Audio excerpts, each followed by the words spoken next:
2023년 5월 22일 큐티 말씀입니다. 레위기 14장 1절로 20절입니다. 여호와께서 모세에게 말씀하여 이르시되 나병 환자가 정결하게 되는 날의 규례는 이러하니 곧 그 사람을 제사장에게로 데려갈 것이요 제사장은 진영에서 나가 진찰할지니 그 환자에게 있던 나병 환부가 나았으면 제사장은 그 정결함을 받을 자를 위하여 명령하여 살아있는 정결한 새 2마리와 백향목과 홍색실과 우술초를 가져오게 하고 제사장은 또 명령하여 그 새 하나는 흐르는 물 위 질그릇 안에서 잡게 하고 다른 새는 산채로 가져다가 백향목과 홍색실과 우술초와 함께 가져다가 흐르는 물 위에서 잡은 새의 피를 찍어 나병에서 정결함을 받을 자에게 7번 뿌려 정하다 하고 그 살아있는 새는 들에 놓을지며 정결함을 받는 자는 그의 옷을 빨고 모든 털을 밀고 물로 몸을 씻을 것이라. 그리하면 정하리니 그 후에 진영에 들어올 것이나 자기 장막 밖에 이레를 머물 것이요 7째 날에 그는 모든 털을 밀되 머리털과 수염과 눈썹을 다 밀고 그의 옷을 빨고 몸을 물에 씻을 것이라. 그리하면 정하리라. 8째 날에 그는 흠없는 어린 순양 2마리와 1년 된 흠없는 어린 암양 1마리와 또 고운 가루 10분의 3 에바의 기름 섞은 소재물과 기름 1록을 취할 것이요 정결하게 하는 제사장은 정결함을 받을 자와 그 물건들을 회막문 여호와 앞에 두고 어린 순양 1마리를 가져다가 기름 1록과 아울러 속건제를 드리되 여호와 앞에 흔들어 요제를 삼고 그 어린 순양은 거룩한 장소 곧 속죄제와 번제물 잡는 곳에서 잡을 것이며 속건제물은 속죄제물과 마찬가지로 제사장에게 돌릴지니 이는 지극히 거룩한 것이니라. 제사장은 그 속건제물의 피를 취하여 정결함을 받을 자의 오른쪽 귓뿌리와 오른쪽 엄지손가락과 오른쪽 엄지발가락에 바를 것이요 제사장은 또 그 1록의 기름을 취하여 자기 왼쪽 손바닥에 따르고 오른쪽 손가락으로 왼쪽 손에 기름을 찍어 그 손가락으로 그것을 여호와 앞에 7번 뿌릴 것이요 손에 남은 기름은 제사장이 정결함을 받을 자의 오른쪽 귓뿌리와 오른쪽 엄지손가락과 오른쪽 엄지발가락 곧 속건제물의 피 위에 바를 것이며 아직도 그 손에 남은 기름은 제사장이 그 정결함을 받는 자의 머리에 바르고 제사장은 여호와 앞에서 그를 위하여 속죄하고 또 제사장은 속죄제를 드려 그 부정함으로 말미암아 정결함을 받을 자를 위하여 속죄하고 그 후에 번제물을 잡을 것이요 제사장은 그 번제와 소제를 제단에 드려 그를 위하여 속죄할 것이라. 그리하면 그가 정결하리라. 아멘.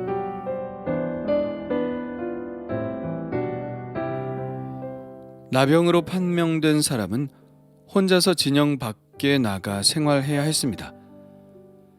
그러다가 나병의 환부가 사라지면 그는 다시 정결하다는 선언을 받아야 했는데요. 그것 또한 제사장이 할 일이었죠. 그런데 아직 완치 판정이 나지 않은 상태이기 때문에 환자가 진영 안으로 들어와 제사장을 찾아올 수는 없었고 제사장이 진영 밖으로 나아가 그를 진찰해야 했습니다. 진찰 결과 그 환자에게 있던 나병의 환부가 나았으면 그는 이제 다시 진 안으로 들어와 제사 예배에 참여하기 위해 정결 예식을 치릅니다. 정결 예식은 모두 2차례에 걸쳐 이루어졌는데요. 1차 정결 예식을 위하여 그가 준비할 예물은 살아있는 정결한 새 2마리와 백향목과 홍색실과 우술초입니다. 새 2마리 중 1마리는 흐르는 물 위 질그릇 안에서 잡고 그 새의 피를 찍어 정결함을 받을 사람에게 7번 뿌렸는데 이 피를 뿌릴 때 필요한 도구가 바로 백향목과 홍색실과 우술초입니다. 백향목 나뭇가지에 우술초를 홍색실로 묶어 우술초에 그 새의 피를 찍어서 그 사람에게 7번 뿌리는 것이죠. 그리고 나머지 한 새는 들에 놓아 날아가게 합니다. 정결케 하는 예식에 백향목을 쓴 것은 백향목의 보존성 때문일 것입니다. 백향목은 광택도 좋고 향기도 아름다워서 건축 내부재로 많이 쓰이죠.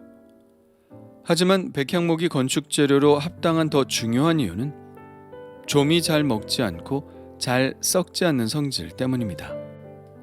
나병이 사람을 부패하는 성질을 갖는다면 백향목은 부패하지 않고 나무 자체가 생명의 영속성을 상징하는 특징이 있기 때문에 백향목 가지를 정결한 예식에 쓰는 것으로 보입니다. 그리고 우술초는 근동 지역에서 담벼락에 흔히 자라는 박하초 식물인데 우리나라에서는 그 마디의 형상이 소의 무릎과 유사하다고 하여 쇠무릎이라고 부르기도 합니다. 우슬이라는 말이 바로 쇠 무릎이죠. 소우자에 무릎 쓸자를 쓴 것이니까요. 그런데 본래 성서 속에 나오는 우술초의 원 이름은 마조람입니다. 박하같이 상쾌하면서도 달콤한 향기를 풍기며 살균, 소독, 보존 작용이 있어서 정화하는 데 쓰임을 받았죠.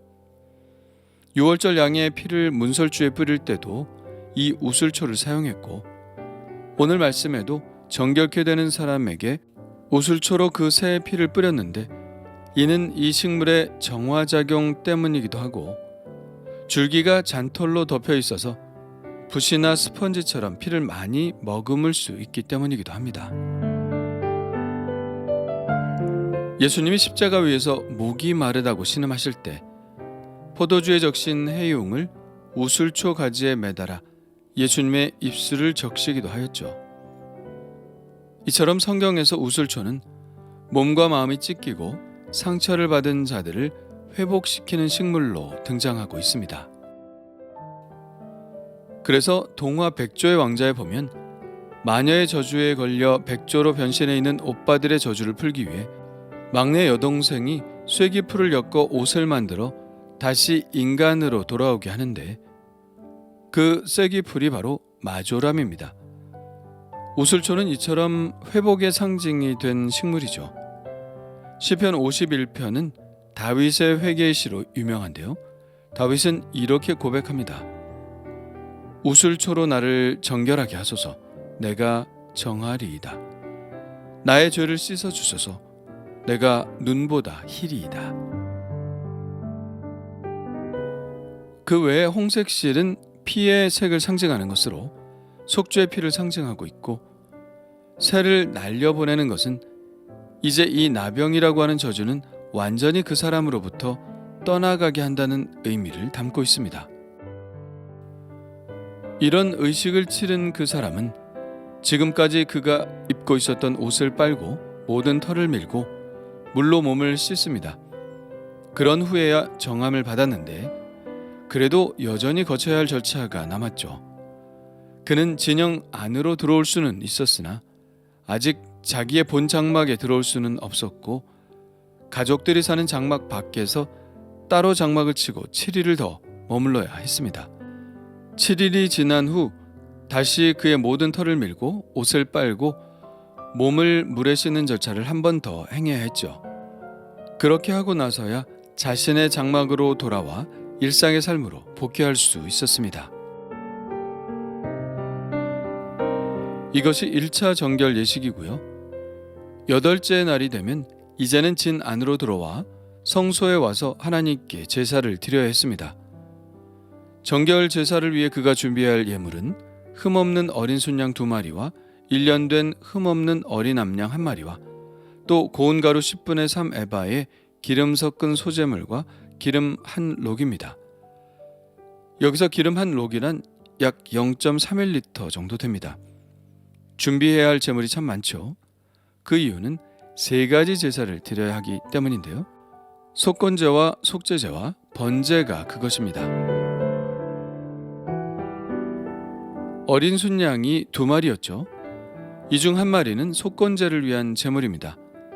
속건제의 예물은 언제나 어린 순양으로만 바쳤죠. 이 순양을 번제물을 잡는 곳에서 잡고 기름은 제단에 불살라 화제로 드리고 나머지 고기는 요제로 흔들어 드린 후 거룩한 곳에서 먹었습니다. 그런데 속건제는 어떤 때에 드리는 제사였나요? 하나님의 성물에 대해 범과하였거나 또는 남의 제물에 손해를 끼친 것에 대해 배상하면서 드리는 제사였죠. 이것이 앞에서 속건제를 설명할 때 말씀하신 것입니다. 그러나 성경을 보면 그 외에도 오늘 말씀처럼 나병에서 치유함을 받았을 때 그리고 성적인 죄를 범했을 때도 속건제를 드렸다는 것을 알 수 있습니다. 나병에서 치유함을 받은 자가 드리는 속건제는 다른 속건제와는 좀 다른데요. 제사장은 속건제물의 피를 취하여 정결함을 받을 자의 오른쪽 귀뿌리와 오른쪽 엄지손가락과 오른쪽 엄지발가락에 바릅니다. 그리고 속건제물의 피뿐 아니라 기름도 바르는데요. 준비한 한 록의 기름을 취하여 왼쪽 손바닥에 따르고 오른쪽 손가락으로 왼쪽 손에 기름을 찍어 그 손가락으로 그것을 여호와 앞에 7번 뿌리고 손에 남은 기름은 정결함을 받을 자의 오른쪽 귀뿌리와 오른쪽 엄지손가락과 오른쪽 엄지발가락 앞서 피를 바른 그 피 위에 바릅니다. 그리고 아직도 그 손에 남아있는 기름은 그 사람의 머리에 발라 그를 위해 속죄하죠. 이러한 의식은 아론의 제사장 위임식을 생각나게 하죠. 아론의 위임식 때는 속죄제와 번제를 드리고 나서 위임식 제사를 드릴 때 이 의식을 행했습니다. 그 의미는 제사장을 거룩하게 하여 하나님의 사역 안에 받아들이시겠다는 것입니다. 나병에 걸렸다가 정결하게 되는 날 이 제사를 동일하게 드리는 것도 마찬가지 의미이겠죠. 곧 격리되었던 사람이 이제 다시 하나님의 백성의 공동체 안으로 들어온다는 것입니다. 하나님께서 그를 다시 받아들이시겠다는 것이죠. 귓뿌리는 얼굴의 끝이고 손가락은 상체의 끝이며 발가락은 하체의 끝입니다. 그러므로 이곳에 피와 기름을 바른다는 것은 그의 몸 전체가 이제 정결하게 되어 하나님의 백성으로 하나님을 예배할 자격이 되었다는 것을 뜻합니다. 그렇게 속건제가 끝난 다음 속죄제를 드려 다시 나병으로 인한 그 사람의 부정함을 속죄하고 나머지 어린 암양으로는 번제를 소제와 함께 드림으로 그를 위한 모든 정결 예식은 끝이 납니다. 나병, 곧 악성 피부병으로 인해 그 사람은 불가피하게 부정하다 판단되어 제사 예배에 참여할 수 없는 것은 참으로 안타까운 일입니다. 심각한 팬데믹을 겪었던 우리들도 10분 이해하는 바이죠. 그러나 우리에게도 문제가 된 것은 다 완치가 되었는데도 사람들의 보는 눈이 곱지 않다는 것입니다. 지금은 그렇지는 않지만 꽤 오랜 시간 이런 일들이 일어났는데요. 어떤 음식점은 그 일로 인해 폐업을 하기에 이르기도 했죠. 그런데 오늘 말씀은 그가 정결하게 되었다는 것을 하나님께 제사드림으로 공식적으로 선포했다는 것에서 참 지혜로운 조처라는 생각이 듭니다. 이제 더 이상 이 사람은 나병 환자가 아니니 그렇게 취급하지 말고 혐오의 눈길도 주지 말라는 것이죠. 그가 공식적인 절차에 의해 하나님께 온전히 받아들여졌으니 너희도 이제 공동체 안에서 그를 받으라는 것입니다. 이러한 과정은 좀 복잡해 보이기는 하지만 그가 공동체 안에 온전히 받아들여지기 위한 가장 현명한 조치가 아닐까 생각합니다. 어떤 사람의 죄에 대해서 또 어떤 사람의 질병에 대해서도 우리는 정죄하고 판단하는 것은 빠르지만 다시 그 사람을 용서하고 용납하는 것에 있어서는 매우 느린 것을 보게 됩니다. 용서와 용납은 좀 느낌이 다르죠. 용서는 그 사람이 이제 죄가 없다고 선언하는 것이고 용납은 이제 그를 내 삶 안으로 받아들이는 것입니다. 용서는 어쩌면 쉬울 수도 있습니다. 그러나 용납은 잘 안 되는 경우도 많죠.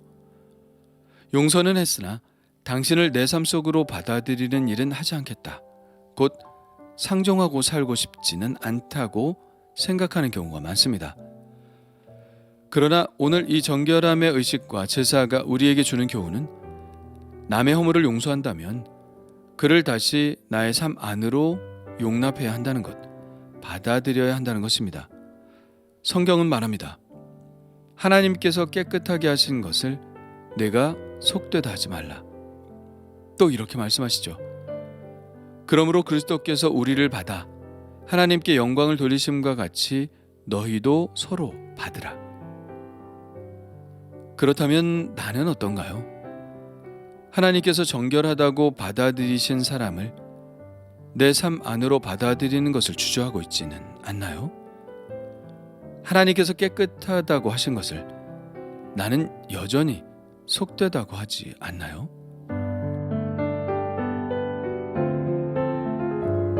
주님 감사합니다. 맺고 끊는 것을 정확하게 하라는 말씀으로 들립니다. 우리는 정죄는 빠르지만 용납은 매우 느립니다. 하나님은 단호하게 제사를 통해서 그 사람을 온전히 공동체에 받아들이셨고 사람들도 그를 받아들이게 하셨습니다. 우리 마음 안에도 이런 제사가 있게 하여 주옵소서. 하나님께서 깨끗하다고 하신 사람을 받아들이기에 주저하지 않게 하시고 주님처럼 그를 받아들이기 위한 내 마음의 제사를 드리고 그를 온전히 받아들이게 하여 주옵소서. 예수님의 이름으로 기도합니다. 아멘.